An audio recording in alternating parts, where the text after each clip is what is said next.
إلا أنت يا رسول الله والصلاة والسلام عليك يا رسول الله خذ بيدي قلة حيلتي أدركني يا شفيع المذنبين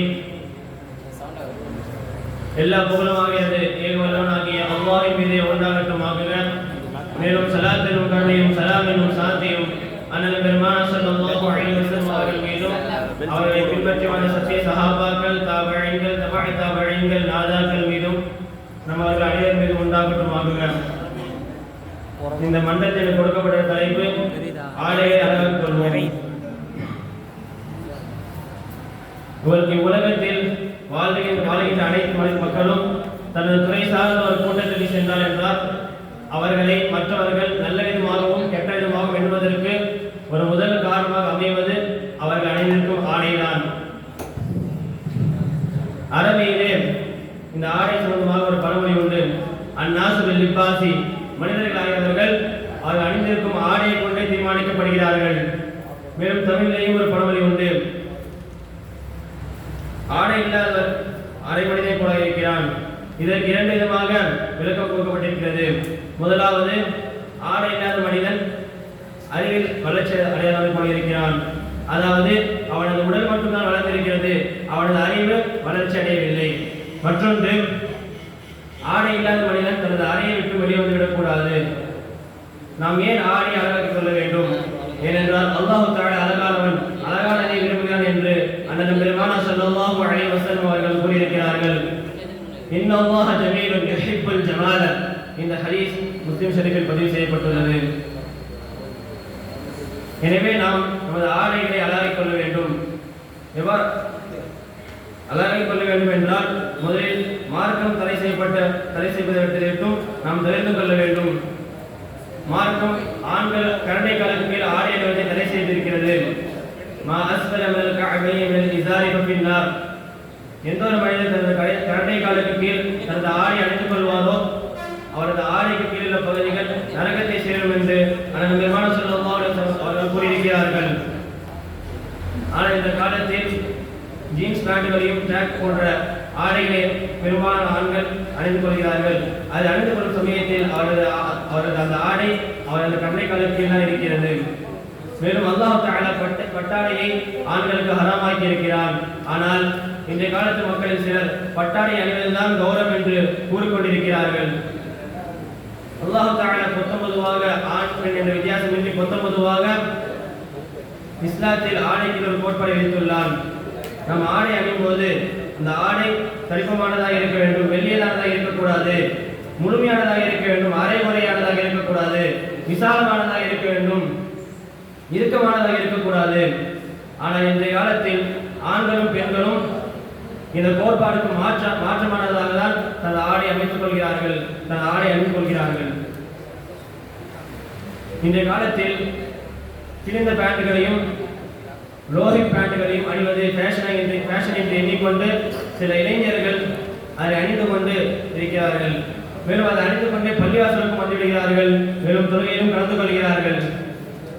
அவர்கள் அப்பொழுது இறைச்சியோடு தொழுதாலும் சரி, பயபக்தியோடு தொழுதாலும் சரி, அவர்களது தொழுகை பரிபூர்ணமாகுவதில்லை. காரணம், அவரது ஆடையில் இருக்கின்ற அந்த குறை அவரது அவுரத்தையும் சரியான முறையில் மறைப்பதில்லை. அவரது அவுரத் சரியான முறையில் மறைக்கப்படாத காரணமாக அவரது தொழுகையும் ஏற்றுக்கொள்ளப்பட்டதாக ஆகுவதில்லை. ஆனால் இதே போன்று பெண்களுக்கும் ஆடை எவ்வாறு இருக்க வேண்டும் என்று இஸ்லாம் போதித்துள்ளது.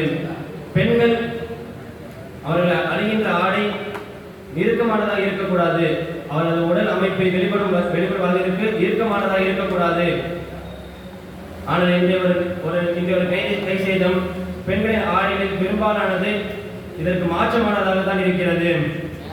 மேலும் பெண்கள் முடிந்த அளவிற்கு தனது முகம், இரண்டு உள்ளங்கை மற்றும் பாதத்தை தவிர மற்ற அனைத்து உறுப்புகளையும் மற்ற அனைத்து அவயங்களையும் மறைக்கும் அளவிற்கு ஆடை அணிந்து கொள்ள வேண்டும். இதனை நபி ஸல்லல்லாஹு அலைஹி வஸல்லம் கூறியிருக்கிறார்கள். இதை பற்றி கூறியிருக்கிறார்கள். எந்த ஒரு பெண் இறுக்கமான ஆடை அணிந்து கொள்வாரோ, இன்னும் அரைகுறையான ஆடை அணிந்து கொள்வாரோ, அவள் சோனம் அல்ல, சோனத்தின் நறுமணத்தையும் நுகரும் பாக்கியம் அவளுக்கு கிடைப்பதில்லை. மேலும் இதற்கு ஒரு படி மேலாக அல்லாஹ் தஆலா தனது திருமறையில் பெண்கள் அவரது முகத்தையும் மறைக்கும்படி கூறியிருக்கிறான்.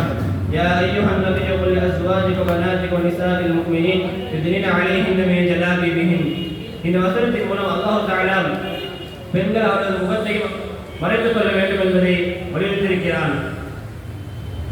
ஃபாத்திமா ரலியல்லாஹு அன்ஹா அவரிடத்தில் ஒரு சில பெண்கள் கேட்டார்கள், எந்த பெண்மணி பெண்களில் எந்த பெண் சிறந்த பெண் என்று. அதற்கு அவர்கள் பதிலளித்தார்கள், எந்த பெண் எந்த அந்நிய ஆணை பார்த்திருக்க மாட்டாளோ அவள் மற்றும் அவளையும் மற்ற எந்த ஒரு அந்நிய ஆண்களும் பார்த்திருக்க விட மாட்டாள். அதாவது அவளும் எந்த அந்நிய ஆண்களையும் பார்த்திருக்க மாட்டாள், மற்ற அந்நிய ஆண்கள் பார்க்கும் அளவிற்கு அவள் தன்னை வைத்திருக்க மாட்டாள். அதாவது தன்னை முழுமையாக மறைத்துக் கொண்டிருப்பாள். இவர் தான் பெண்களில் மிகவும் சிறந்த பெண் என்று ஃபாத்திமா ரலியல்லாஹு அன்ஹா கூறியிருக்கிறார்கள். மேலும் உம்மு கலவல் என்ற ஒரு சஹாபிய பெண் அவர்கள் தனது மகன் காட்டில் ஷஹீதாகிவிட்டார் என்ற செய்தி அவர்களுக்கு கிடைத்தவுடன் தன்னை முழுமையாக மறைத்துக் கொண்ட நிலையில் நபி ஸல்லல்லாஹு அலைஹி வஸல்லம் அவர்களிடத்தில் ஆஜராகினார்கள். அப்பொழுது அவர்களை கண்டு சஹாபாக்கள் திகைத்து போய் அவரிடத்தில் கேட்டார்கள், நீங்கள் உங்களது மகன் இறந்து போயிருக்கும் இந்த துயரமான நேரத்திலேயும் நீங்கள் உங்களை முழுவதுமாக மறைத்துக் கொண்டு வந்திருப்பீர்கள் என்று ஆச்சரியத்தை கேட்டார்கள். அதற்கு அந்த பெண்மணி சொன்னார்கள், இறந்து போயிருப்பது என்னுடைய மகன் தான், ஆனால் எனக்கு ஈமான் அல்ல. அக்கால சஹாபிய பெண்கள் தனக்கு எந்த ஒரு துயரம் ஏற்பட்டாலும் தனது ஈமான் எந்த ஒரு குறையும் ஏற்படக்கூடாது என்று மிகவும் உன்னிப்பாக இருந்தார்கள். ஆனால் இன்றைய காலத்தில் ஹிஜாபின் மூலமாக இஸ்லாமிய பெண்களை இஸ்லாமிய மார்க்கம் ஒடுக்குகிறது என்று சில மாற்று மதத்தவர்கள் கூறுகின்ற விவாதத்தின் மூலம் இஸ்லாமிய பெண்கள் இஸ்லாத்தை விட்டு சென்று விடுகிறார்கள். பொதுவாக கண்ணியமான ஒரு பொருளுக்கு மட்டும்தான் திரையிடப்படும். கண்ணியமிக்க கட்டிடமான காபாவிற்கும் திரை நீக்கப்பட்டிருக்கிறது. திரைக்கு பின்னால் மறைந்திருக்கின்ற காபாவை பார்க்கும்போது எப்படி இரையச்சம் உண்டாகுமோ அதே போன்றுதான் ஒரு ஹிஜாப் என்ற திரைக்கு பின்னால் மறைக்கப்பட்டிருக்கிற பெண்ணின் மூலமும் இரையச்சம் உண்டாகும். அல்லாஹ் தஆலா தனது திருமறையில் கூறியிருக்கிறான், வலிபாசு தக்வா ஸாலிக கைர். இரையச்சம் என்ற ஆடையாகிறது, அதுவே சிறந்ததாக இருக்கிறது. மேலும் இதற்கு சீரான ஆடைகளை அணிவதன் மூலம் இரையச்சம் உண்டாகும் என்ற மற்றொரு கருத்து இதற்கு இருக்கிறது. மேலும் பெண்கள் மெல்லிய ஆடை அணிந்து கொள்ளக்கூடாது. மெல்லிய ஆடையை அணிவதை விட்டும் நாயகம் ஸல்லல்லாஹு அலைஹி வஸல்லம் அவர்கள் எச்சரித்துள்ளார்கள். மேலும் பெண்கள் ஆடை மின்னக்கூடியதாக அணியக்கூடாது. பெண்கள் மின்னக்கூடியதாக ஆடை அணியும் பொழுது அது மற்ற ஆண்களை அவர்களுக்கும் வசீகரம் செய்யக்கூடியதாக இருக்கிறது. ஒரு பெண் தன்னை மற்ற ஆண்கள் அந்நிய ஆண்கள் பார்க்க வேண்டும் என்ற எண்ணத்தில் வெளியே செல்வது நரகத்திற்கு செல்வதற்கு சமமானதாகும் என்று ஒரு கவுல் இருக்கிறது. மேலும் பெண்களின் ஆடை மற்ற ஆடைகளுக்கு ஒப்பானதாக இருக்கக்கூடாது. பெண்கள் ஆண்களின் ஆடைகளை அணிந்து கொள்வதும் ஆண்கள் பெண்களின் ஆடை அணிந்து கொள்வதும் கியாமத்துடைய அடையாளங்கள் இருந்து ஒரு அடையாளமாக இருக்கிறது என்று நாயகம் ஸல்லல்லாஹு அலைஹி வஸல்லம் கூறியிருக்கிறார்கள்.